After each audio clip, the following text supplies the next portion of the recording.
Друзі, всім привіт! Ну що, як в тій приказці, готуй сани влітку, а воза зимою. Так само і в моєму випадку. Рішив я зробити отакий грудобой до борони для весняної оранки. В нашому регіоні всі городи оряться весною тільки з бороною і обов'язково з катком. Каток, грудобой, він дає більш таку красиву картинку, більш розпушує цей верхній шар грудочок і виходить як футбольне поле. Каток я зробив більший, ніж сама борона, тобто він буде перекривати і суміжні проходи. І тоді взагалі картинка буде зливатися. Ось так вийшло. Це ще такий чорновий варіант. Не дуже я його тут розкрашував, тому що можливо вже весною, як будемо працювати, вилізуть якісь нюанси і потрібно буде його знову ж таки переварювати. Якщо дивитись по бороні, ось по цьому першому зубові, отак він ітиме, то от скільки приблизно буде перекривати попередній прохід. Ну і також з лівої сторони, оцей крайній зуб, бачите, також перекриває. Нічого складного, арматура, підшипники, ось з отаких дисків.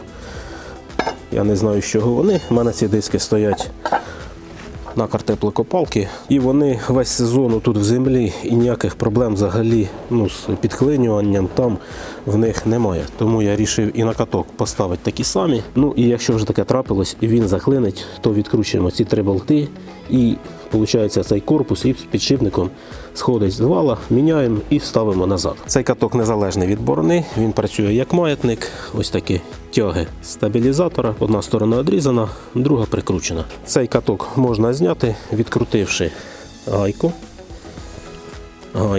І бачите, я їх зробив на одну сторону, тобто гайки з однієї сторони відкручуємо і він набік буде зніматися. Ну і коли плуг піднімаємо, то каток опускається і лягає оцією трубою білою на оті поздовжні оці, як їх сказати, деталі, в яких зуби. Тобто вони трошки виходять і вони служать опорою в нижньому положенні борони.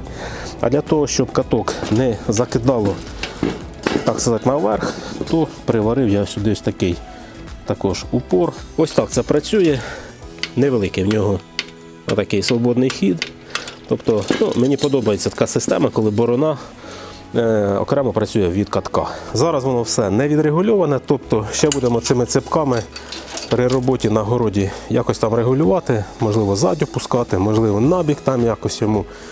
Це все покаже практика, як він буде працювати в роботі, ось приблизно так. Або так. Ну і покажу, як це все діло піднімається гідравлікою.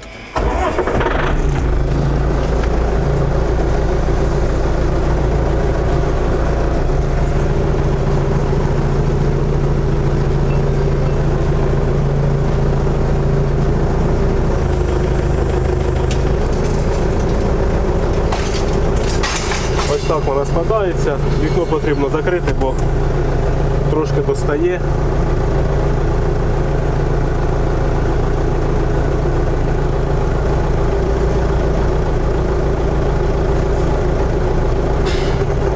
Піднімаємо легесенько рычажок, надавлюю. Бачите, як непогано вийшло. Якщо розгойдати, то до корпусів, в принципі, поки що не достає. От. Ну і по балансуванню, бачите, як підшипнички працюють, все крутиться легенько. Вал проточений в станочку в токарному, тобто вісь ідеальна. Я думаю, повинно це все діло працювати. Так що, в принципі, у мене на сьогодні все. Зараз витягну мойку, помию тракторець, помию плуга, помащу ці леміші, тому що, бачите, як воно, думав, ще трошки буде оранка, а воно знову ж таки задощило, тумани, оця слякоть, дощі, далі морози, все. Сезон оранки завершено. Але оця система вже буде тестуватися тоді вже весною. На цьому все. Мирного неба. Пока.